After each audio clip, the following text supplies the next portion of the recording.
Wonder Woman, 1m77, 60 kg, c'est la reine des Amazones et elle sauve l'Amérique avec son lasso. Star des comics depuis les années 40, on la connaît surtout en slip et bustier dans la série télé kitsch et culte des 70s. Malgré le succès, Wonder Woman s'était comme volatilisée. Pourtant, le 21 octobre dernier, la première super-héroïne de l'histoire a refait surface. Wonder Woman is being asked to take on a new role. Don't forget it. Sa nouvelle mission, ambassadrice aux Nations Unies. Le personnage a été choisi comme symbole de la lutte pour la cause des femmes. Une nomination polémique et pourtant c'est peu connu. Le féminisme colle au talon de Wonder Woman depuis maintenant 70 ans. Alors, quelle est l'histoire de cette bimbo demi-nue devenue un symbole pop de la révolte des femmes ?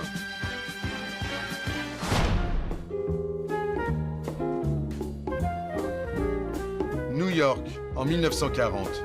La maison d'édition DC Comics vient tout juste de changer la face de la BD en créant les tout premiers super-héros.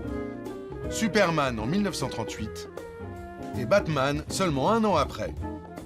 Toujours en quête de nouveaux personnages, les éditeurs se tournent vers un scénariste un peu à part, un psychiatre, William Moulton Marston. William Moulton Marston, c'est un ancien psychiatre qui a notamment participé à la création du détecteur de mensonges. C'est un fervent féministe qui vit à l'époque avec sa femme et avec leur assistante dans une espèce de ménage à trois. Il a une vie assez particulière et donc ce personnage assez atypique propose de faire l'équivalent surhumain en fait, de Superman, mais au niveau féminin. Wonder Woman va s'avérer être en phase totale avec son temps. Au lendemain de la parution du tome 1, les Japonais attaquent une base américaine à Pearl Harbor. Les États-Unis s'engagent dans la Seconde Guerre mondiale et l'heure est désormais à la mobilisation. Pour les femmes restées au pays, c'est un autre type de combat qui se prépare. Il fallait amener les femmes à prendre leur indépendance, à aller travailler en usine, à faire l'effort de guerre, la célèbre affiche de Rosie the Riveter, Yes We Can, on peut. Et pour DC Comics, ils savaient très bien que pendant la période de guerre, l'essentiel du lectorat risquait d'être féminin et qu'il était plutôt plus malin de vendre un hebdo qui serait consacré à une femme et dont le titre serait Wonder Woman. Si Wonder Woman plaît tant aux femmes, ce n'est pas un hasard.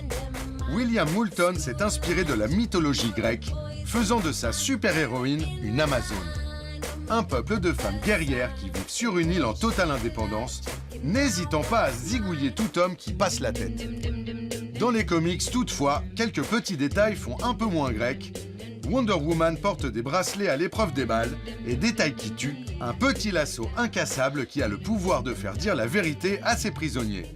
Une idée inspirée à William Moulton par ses travaux sur l'invention du détecteur de mensonges. Today, you simply put in the clothes and set a dial. Mais la guerre terminée, les années 50 et 60 sonnent le retour du conservatisme aux États-Unis et celui des femmes à la maison. Wonder Woman n'y échappe pas et passe d'égérie du girl power à icône des fourneaux. Quand la guerre a été finie, Wonder Woman s'est un peu embourgeoisée, disons. Ça a correspondu au fait que dans les années 50 et 60, on a renvoyé les femmes américaines à la maison et la morale traditionnelle, puritaine, la famille, les suburbs, la bagnole, les enfants, etc. ont repris le dessus. Donc Wonder Woman s'est beaucoup affadie. En 1972, ce sont les féministes qui réhabilitent Wonder Woman, faisant du personnage une femme puissante et insoumise. Il est clair que le personnage de Wonder Woman a ensuite inspiré ce qu'on a appelé le Women's Lib, le mouvement de libération des femmes. C'est le sens de la couverture historique de Ms. Ms était le magazine du mouvement féministe et sa rédactrice en chef avait mis en une Wonder Woman avec le slogan Wonder Woman for President. À partir de là, tout s'emballe. En 1975, la Simone de Beauvoir en slip sexy devient même l'héroïne d'une série. Sur fond de disco, Wonder Woman, incarnée par Linda Carter, emmène toujours plus loin son combat pour les femmes.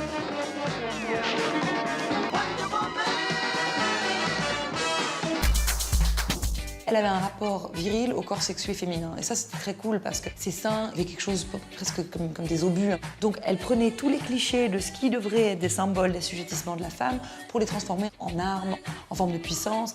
Du coup, c'était une façon habile et presque punk de renverser les codes de la féminité classique. Et si pour le grand public, Wonder Woman est restée un peu bloquée au rayon série télé un peu ringarde, pour les dingos de comics, elle change au fil des années. De plus en plus forte et guerrière.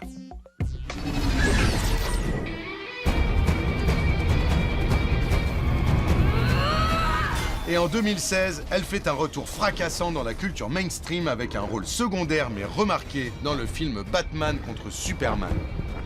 L'actrice israélienne Gal Gadot, une ancienne militaire et instructrice de combat, a repris le bustier. Toujours sexy mais beaucoup plus vénère, Gal Gadot marque les esprits.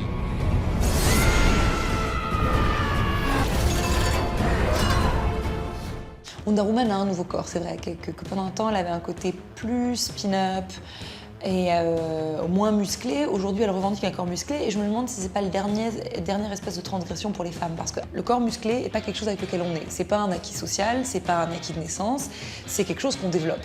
Et donc c'est une vraie et une vraie façon de dire tu peux aller là où tu veux, c'est un vrai yes you can corporel. Une façon de dire la femme virile, c'est l'homme du futur. En l'espace de quelques minutes, Wonder Woman a reconquis la culture pop. Un film lui est dédié, en salle en 2017.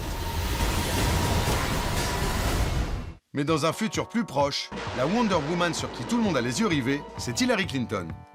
Hillary, une Amazone, je ne sais pas, mais en tout cas, ce qui est certain, c'est que c'est une combattante. La seule qualité que lui a reconnue Donald Trump, son adversaire républicain, c'est d'être fighter, une combattante. Les partisans de la candidate démocrate ont même joué sur les codes de la super-héroïne pour sa campagne. Voilà, même si l'accès de Wonder Woman au rôle d'ambassadrice pour la cause des femmes à l'ONU fait polémique, force est de constater qu'en 75 ans, son image d'Amazon n'a rien perdu de son influence. Petite fille ou potentielle présidente, c'est en elle qu'elles veulent toutes se retrouver. Good night, gentlemen.